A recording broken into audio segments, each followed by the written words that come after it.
Bienvenue sur la chaîne de l'Oracle de Lettres pour explorer ensemble les énergies du lion en nous dans ce tirage. Alors, je commence en vous informant du fait que j'ai créé il y a quelque temps un compte Instagram. Donc, si vous souhaitez me rejoindre, vous avez le lien en barre de description. J'y proposerai certainement des contenus un peu différents sur la chaîne. Et on commence tout de suite. Alors, je vous précise que bien sûr, les tirages sont atemporel au fond, hein. Le temps est fluide, donc vous pouvez avoir déjà vécu ce processus comme vous pouvez être en train de le vivre ou vous allez le vivre un peu plus tard. Si ce tirage vous parle, prenez uniquement ce qui résonne pour vous puisque c'est un tirage général. Alors, les deux cartes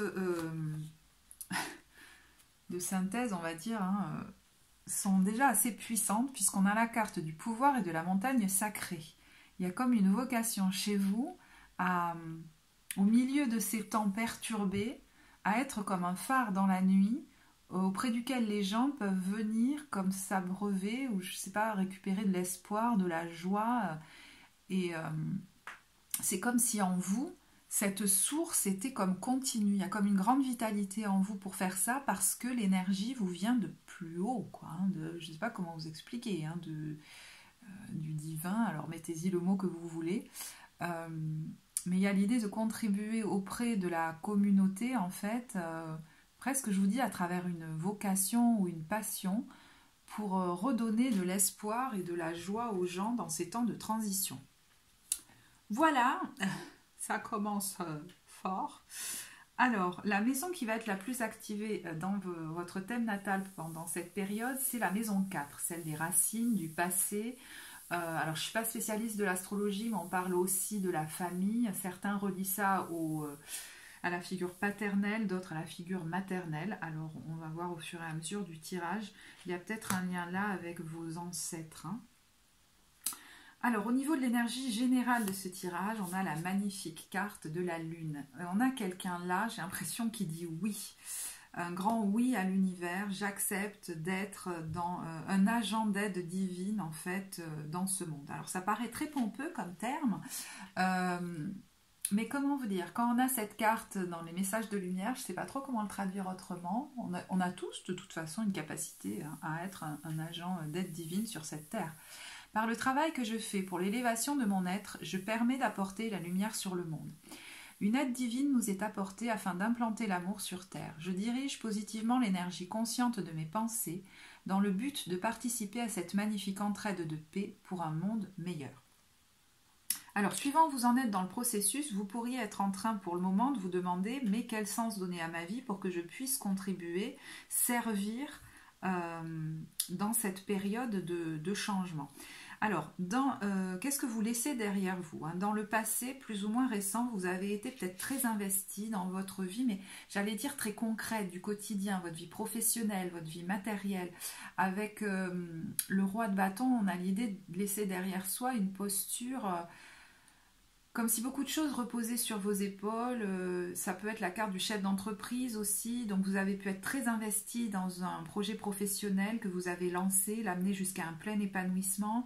Avoir de très belles retombées matérielles. Ça peut être aussi quelqu'un qui a été fortement impliqué dans sa vie de parents, même de mère au foyer, de père au foyer, vous voyez, dans quelque chose de très concret, matériel, professionnel du quotidien.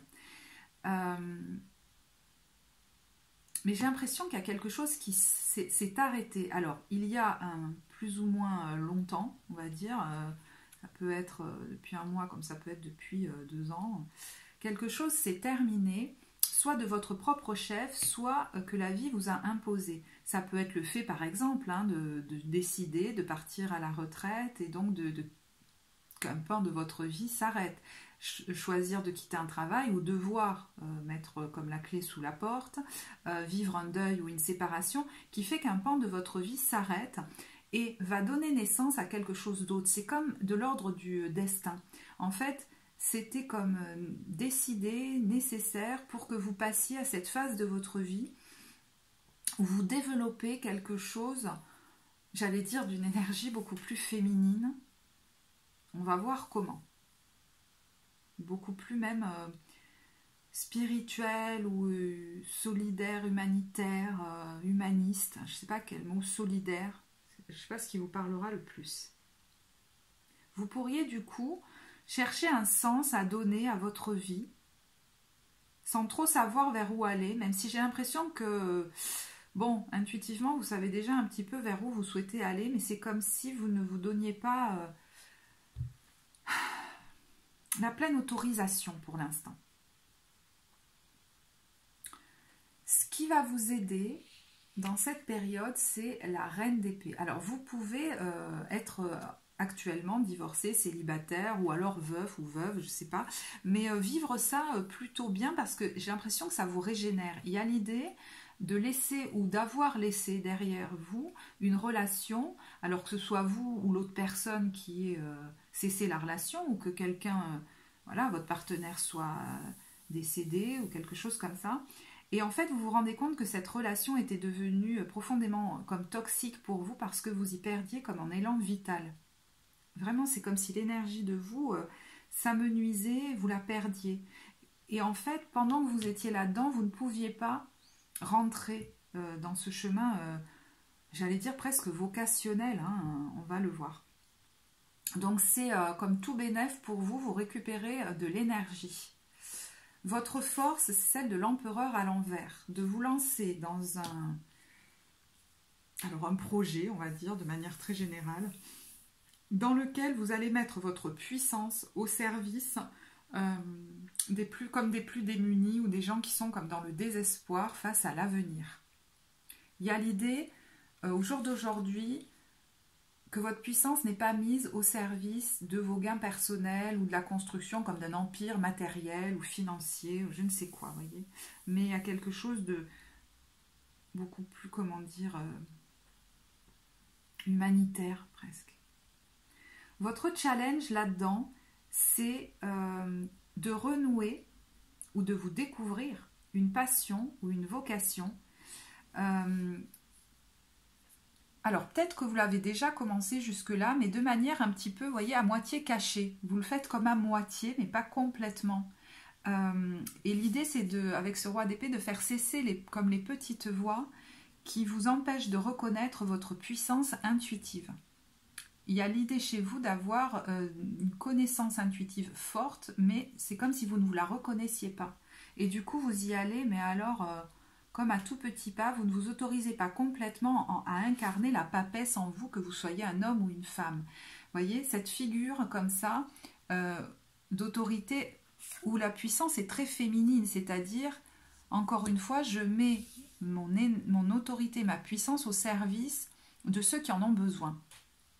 Alors, ça peut être toutes sortes de passions qui se mettent au service comme des plus démunis. Hein. Ça peut être un avocat qui travaille à défendre les minorités. Ça peut être une vocation de transmission d'un contenu qui va faire du bien, redonner de l'espoir, qui va comme guérir aussi. Donc ça peut être une vocation de psychologue, de thérapeute, d'écrivain, d'artiste, de chanteur, de musicien, d'éducateur, mais qui va transmettre non pas la peur, mais la confiance, de formateur, d'enseignant, d'enseignante. Ça peut être une vocation humanitaire aussi en rentrant dans une association, ou même pour certains religieuses, hein, ça peut aller jusque-là, ou de guérisseur par l'énergie. Donc vous verrez ce qui vous parle. Mais il y a l'idée de vous autoriser à vous lancer complètement dans une passion ou une vocation. Donc il peut y avoir l'idée de se réorienter complètement au niveau professionnel. Si vous êtes en retraite, ça peut être de rentrer dans une action caritative, une association par exemple, ou quelque chose comme ça. Si vraiment vous ne quittez pas votre métier, vous pouvez le faire de manière très différente, vous voyez. Un enseignant qui se met au service des minorités, un avocat aussi, des choses comme ça. Quand on vous dit il est temps de dépasser certaines petites voies qui vous empêchent de vous y adonner complètement, il y aurait peut-être un lien avec vos ancêtres. C'est-à-dire que un pan de votre vie s'est effondré.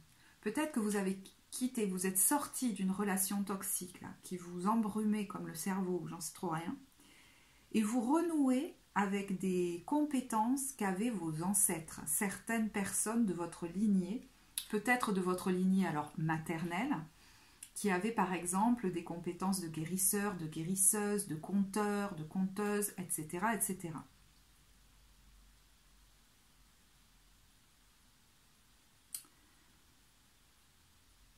C'est assez puissant ça quand même, hein. Peut-être que dans votre lignée, il y a eu des gens qui avaient ces compétences-là et qui, en fait, ont subi de forts déboires par rapport à ça. Et du coup, à travers les générations, il y a eu comme le fait de repousser comme ça ces compétences avec lesquelles vous renouez.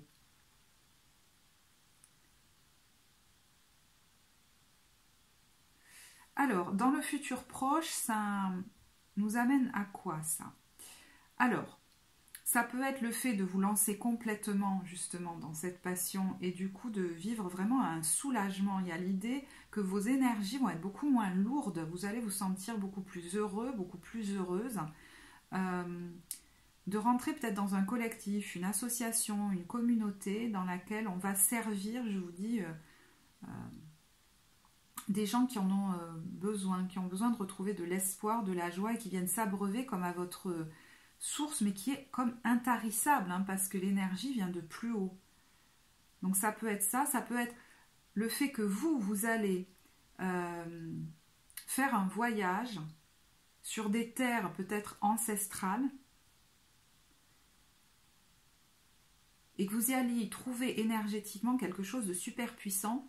C'est là que vous allez peut-être renouer avec ces compétences de vos ancêtres, de guérison, d'écriture, je sais pas, de créativité, voilà, qui vont inspirer ensuite les foules. À travers le contenu que vous créez, que vous transmettez, vous inspirez les gens et vous leur permettez de retrouver la joie de leur enfant intérieur, l'émerveillement dont ils manquent dans la vie. Donc, il y a l'idée d'un voyage, mais ça peut être à plus long terme, c'est-à-dire ça peut être un déménagement dans une autre région, un autre pays, où vous allez contacter cette énergie-là comme qui va vous remettre en lien avec ces compétences ancestrales. Et vous allez pouvoir vous adonner à fond cette fois dans cette passion, dans cette vocation qui a... j'allais dire qu'il y a vocation, mais c'est ça, je ne sais pas comment dire autrement, à inspirer des gens dont l'enfant intérieur est blessé, n'arrive comme plus à sourire. Donc c'est comme si vous leur permettiez de retrouver le sourire et la joie. Ça me fait penser à la chanson que j'écoutais tout à l'heure, là, de France Gall, elle a. Et je trouvais que cette chanson, elle mettait la pêche, elle était hyper inspirante, elle remotive, enfin, il y a un truc super puissant. Vous voyez, c'est une espèce de... Ça caractérise bien ce genre de contenu qui vous redonne de la lumière. Alors, pour ceux qui sont en réorientation professionnelle, les cartes mission de vie viennent vous donner certains conseils. Alors, on a la carte auteur, artiste, carte oracle, j'ai pris toutes celles qui sont venues, hein. Orateur, liberté. Bon, alors, ça, c'est des domaines dans lesquels vous pouvez intervenir. Il y a aussi, je vous dis, hein, celui de la guérison, de la thérapie, de l'enseignement. Vous voyez, c'est intéressant parce que toutes ces activités sont dans la transmission d'un contenu inspirant. Par vos mots, par vos écrits, par votre énergie aussi, hein, si c'est dans la guérison, par votre intuition. Peut-être que ce gros changement de vie que vous avez vécu vous permet de vous lancer dans cette vocation, et si ça ne s'était pas passé, peut-être que vous ne l'auriez pas fait. On vous dit, vous êtes libre de faire ce que vous vous proposez, comme désormais. Et si vous vous inquiétez, là, que vous êtes encore en questionnement, on vous dit que vous êtes protégé et appuyé dans vos changements professionnels. Votre intention vous soutient pleinement, parce qu'elle est comme pure, celle de participer à cette magnifique entraide de paix pour un monde meilleur. Bon, et ben, que vous dire de plus, hein, juste que je trouve ce tirage magnifique. J'espère qu'il vous apportera. Si vous l'avez apprécié, vous pouvez liker la vidéo, vous abonner à la chaîne. Je serais curieuse de lire comment vous vivez cette période, si ce tirage vous a parlé. Donc si vous souhaitez le partager en commentaire, j'en serais ravie. Je vous remercie de votre écoute et je vous dis à très bientôt.